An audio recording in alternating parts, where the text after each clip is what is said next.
Hello, मैं हूं clinical psychologist कला सेन गुप्ता। मैं साइको वेलनेस और talk to angel online platform से अपने लर्निंग डिसेबिलिटी के बारे में बात करना चाहती हूं। मैं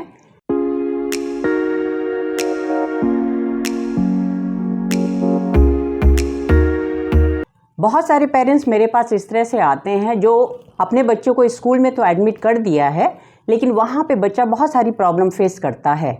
वहाँ पे बच्चा को ABC अल्फ़ाबेट लिखने में प्रॉब्लम आ रही है, नंबर्स में प्रॉब्लम आ रही है, बच्चा कलर आइडेंटिफाई नहीं कर पाता है।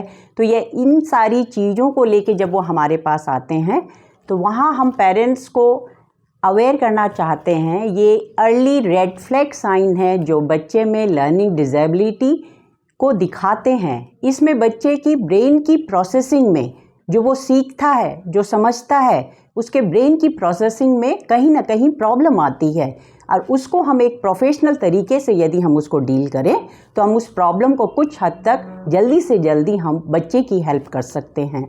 इसमें कुछ प्रॉब्लम्स हैं, जैसे बच्चा अल्फ़ाबेट नहीं समझता है, साउंड के साथ वो अल्फ़ाबेट को नहीं जोड़ता है, उसको रोट मेमोरी से ABC तो पता है, A to Z तो पूरा बोल देता है, लेकिन जब हम बोलते हैं ये पर्टिकुलर लेटर क्या है तो वो आइडेंटिफाई नहीं कर पाता है। इसी तरह से नंबर कॉन्सेप्ट में भी बच्चे को प्रॉब्लम होती है।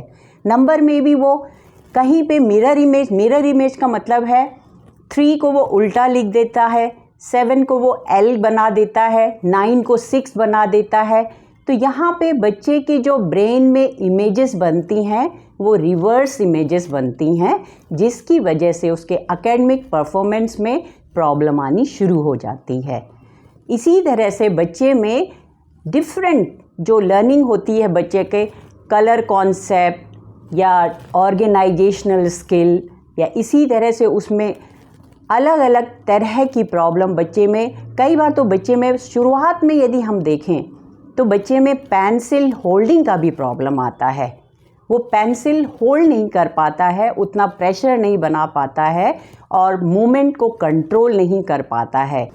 बच्चे को रिटेंशन में प्रॉब्लम होता है। रिटेंशन का मतलब है जो हम उसको सिखाते हैं बच्चा उसको याद रखे, तभी वो अगली जो दूसरी लर्निंग उसकी बन सकती है। यहाँ पे उसकी याददाश्त की कमी होती है, लेकिन वो याददाश्त की कमी किस लिए होती है?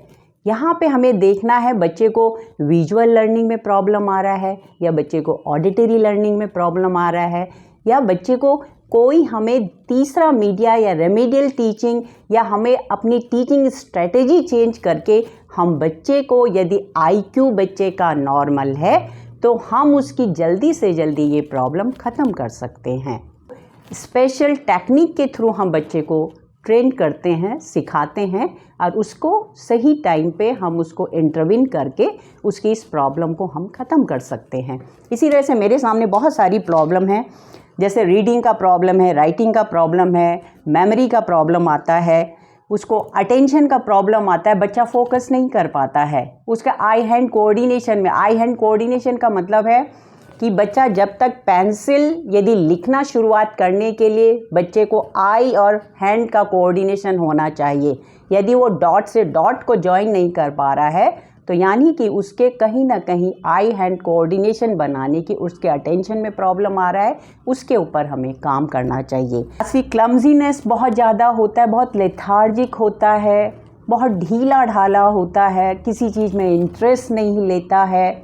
उसको जब एकेडमिक पढ़ाई लिखाई में बैठाने के लिए बैठते हैं तो बहुत परेशान हो जाता है।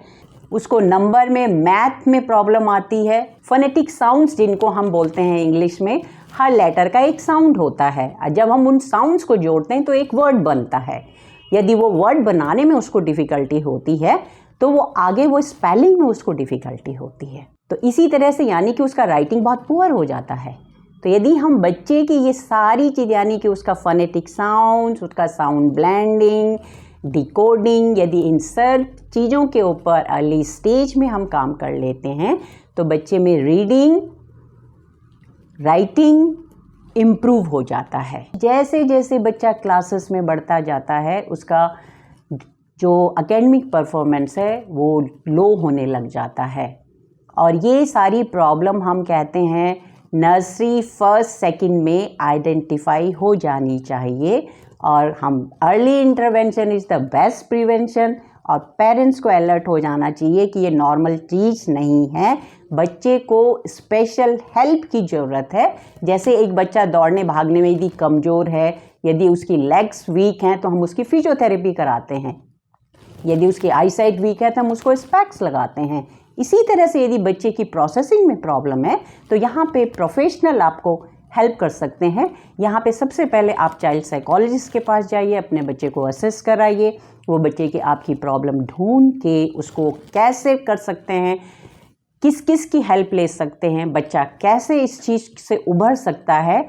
और बच्चे में जब कभी ये सारी बहुत प्रॉब्लम तो उसके बिहेवियरल इश्यूज़ भी आ जाते हैं, बच्चे में एग्रेशन आ जाता है, क्योंकि मोस्टली देखा गया है जिनमें लर्निंग डिसेबिलिटी के साइन होते हैं उनके आईक्यू में कोई प्रॉब्लम नहीं होता है, उनकी अंडरस्टैंडिंग बहुत अच्छी होती है, समझते वो बहुत सब कुछ है। लेकिन जब वो कंपेयर करते हैं क्लास में कि बाकी बच्चे कर पा रहे हैं वो नहीं कर पाते, कई बार वो स्कूल रिफ्यूजल तक उनका शुरू हो जाता है, क्योंकि वो सिचुएशन उनके लिए सबसे डिफ़िकल्ट होती है।